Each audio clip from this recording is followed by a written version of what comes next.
The first thing Syrixa noticed when she regained consciousness was the silence. Not the peaceful silence of a monastery world or the reverent hush of a royal chamber, but the unsettling quiet that came after violence, the kind that pressed against the ears and made every breath feel too loud. Her eyes fluttered open, struggling to focus. The air smelled wrong. Not ozone and antiseptic like the infirmaries of the Karuan Dominion, but metal, oil, and something faintly organic, plant matter, perhaps. She tried to move. A sharp pain lanced through her side, and she hissed to spite herself. So, she was alive. That realization brought no comfort. Her memory returned in fragments. The ambush in the asteroid belt, the sudden appearance of human ships where only smugglers were supposed to be, the flash of kinetic fire tearing through her escort. Her pod had been damaged, her shields down. She had fought until her armor split, and her blood spilled into vacuum-sealed cloth. Captured. Syrixa clenched her jaw, mandibles tightening beneath her soft facial plates. She was a Blightborn, one of the feared shock commanders of the Dominion. Humans knew her kind only through propaganda and battlefield footage, towering figures with obsidian skin, luminous eyes, and claws built for war. To them, she was a monster. And monsters were not treated kindly. She forced herself to open her eyes fully. The room was small. Crude. Metal walls, scarred by use rather than decoration. Exposed cables ran along one corner, humming faintly. A single light panel flickered overhead. She lay on a narrow platform, some kind of bed, restrained not by energy fields or grav clamps, but by simple straps. Fabric. Worn. That alone was strange. Her head turned slightly, just enough to take in her surroundings. There were no interrogators. No restraint drones. No pain inducers humming in anticipation. Instead, there was a table cluttered with unfamiliar tools, a stack of folded cloths, and, most confusing of all, a human seated on a crate near the door. He was smaller than she expected. Humans always were, when seen up close rather than through the lens of battle. This one wore a patched jacket stained with grease and dried blood, some of it likely hers. His dark hair was unkempt, his face lined with exhaustion rather than cruelty. He was looking down, focused on his hands. Syrixa's hearts began to pound. This was the calm before torture. She had overseen enough interrogations to recognize it. Humans, according to Dominion intelligence, preferred psychological games. They waited. They lulled. Then they broke you. She straightened as much as the pain allowed and spoke, her voice hoarse but steady. Do not waste time, human. I will not beg. The man looked up sharply. Their eyes met. She expected hatred. Fear. Revulsion. What she saw instead was concern. He stood immediately and crossed the room in long strides, stopping just out of reach of her claws. Hey, don't move, he said quickly, raising his hands in a placating gesture. You're hurt pretty bad. The words made no sense. Syrixa narrowed her glowing eyes. If you intend to extract information, you may begin. I will not betray the Dominion. He blinked. Extract? No. No, I'm not. He exhaled and rubbed his face. Look, just stay still, okay? Before she could respond, he turned back to the table and picked up a cloth roll.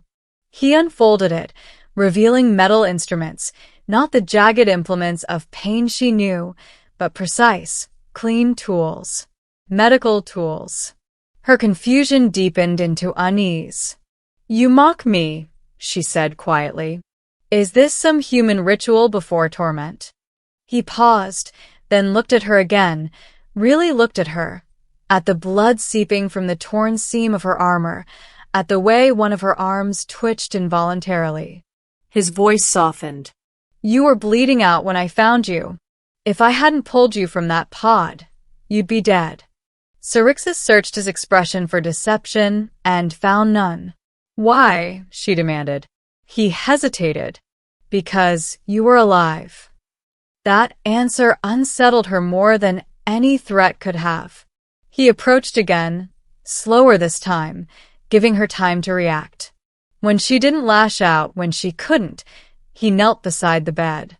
With careful fingers, he unlatched part of her shattered armor, exposing the wound beneath. She sucked in a sharp breath. The gash along her side was deep, burned at the edges from a kinetic round. In her culture, such a wound marked either survival through strength or a slow, dishonorable death in captivity. He cleaned it gently. The sensation made her flinch, not from pain alone, but from the intimacy of it. No enemy had touched her this way since her clutch-bearer, cycles ago. You can scream if you want, he said quietly. I know it hurts. I do not scream, she replied stiffly. He smiled faintly, as if he understood the lie. He worked in silence for a while, focused, careful. He spoke only to explain what he was doing, his voice low and steady. I don't have Dominion-grade med gel, but this'll prevent infection. Stitches next. Sorry, no anesthetic strong enough for your biology. Cyrixus laughed once, bitter. You think pain frightens me? I think you've had enough of it, he replied. The stitches burned, but she endured them without a sound. When he finished, he wrapped the wound with layered bandages, securing them firmly, but not too tight. Every movement was deliberate, respectful. When it was over, he sat back on his heels and exhaled. There, he said. That should hold. She stared at the white bandages against her dark skin, her mind reeling. This is not torture, she said slowly. No, he agreed. It's first aid. Why am I not restrained further? She asked. Because you're not trying to kill me, he said simply. And because I don't think you will. She studied him in silence. In all her years of war, she had learned to read intent in a heartbeat. This human radiated no malice, only weariness, and something else, compassion. You know what I am, she said. Yeah, he replied. A prisoner of war, I guess. Or someone who got caught in a mess bigger than either of us. She considered that. You are not military. No, he said with a small chuckle. Just a salvage operator. Wrong place, wrong time. And yet you rescued me. He shrugged. Couldn't leave you there. The words echoed in her mind long after he stood and moved back toward the door. Get some rest, he said. I'll bring food. Something your system can handle, I hope. When the door slid shut behind him, Cyrixus lay back against the bed, staring at the ceiling. For the first time since her capture, fear gave way to something far more dangerous. Hope. The days that followed challenged everything Cyrixus believed about humans. The man, Elias, she learned brought her food, water, and information. He spoke to her like an equal, never raising his voice, never threatening. He answered her questions honestly and asked none in return unless she volunteered the information. He did not interrogate her. He listened. Her wound healed slowly, but steadily. Each time he changed the bandages, his touch was careful, professional. When pain racked her frame, he paused, letting her regain control. You don't have to be strong all the time, he told her once. She scoffed. Strength is survival. Maybe, he said, but so is knowing when you don't have to fight. That idea gnawed at her. As cycles passed, she learned about him. His ship was small, patched together from years of salvage. He lived alone, drifting between systems, avoiding the larger conflicts when he could. He had lost family to the war, not to the Dominion, but to human factions fighting each other. Everyone thinks they're the good guys, he said one night, sitting across from her with a cup of steaming liquid. But the dead don't care who was right. Syrixa found herself speaking of her own past, of the indoctrination, the glory promised by conquest, of how she had believed fear was the most effective weapon. "And now?" he asked gently. She looked at the bandages on her side, replaced recently with a cleaner wrap. "Now I wonder what else I was wrong about." The answer changed something between them. When the Dominion finally tracked her signal and demanded her return, Elias told her immediately. He showed her the transmission unaltered. "They want me," she said. "They do," he agreed. "And I won't stop you." "You could trade me," she said. "For protection. For credits." He shook his head. "I'm not selling a person." She studied his face, searching for regret. There was none. "If I return," she said slowly, "they will ask how I escaped. What I learned. What the humans did to me." "What will you tell them?" he asked. She met his gaze. The truth. That frightened her more than any lie. On the day she left his ship, fully healed and standing tall, she paused at the airlock. "You showed mercy to an enemy," she said. "Why?" Elias thought for a moment. "Because someone once showed it to me, and it saved my life." She inclined her head, a blight-born gesture of profound respect. When the hatch closed behind her, Syrixa carried with her more than a healed wound. She carried a memory that would reshape her understanding of the galaxy. She had expected torture. Instead, she had been bandaged. And in that simple act, an empire's certainty had begun to unravel. Syrixa did not return to the Dominion as a hero, nor did she return as a traitor. When her cruiser crossed the Karuan border and Dominion command vessels locked onto her signal, protocol demanded submission. She complied without resistance, allowing herself to be escorted aboard the Obsidian flagship Veilthrix. The warriors who met her kept their weapons raised, their eyes bright with suspicion.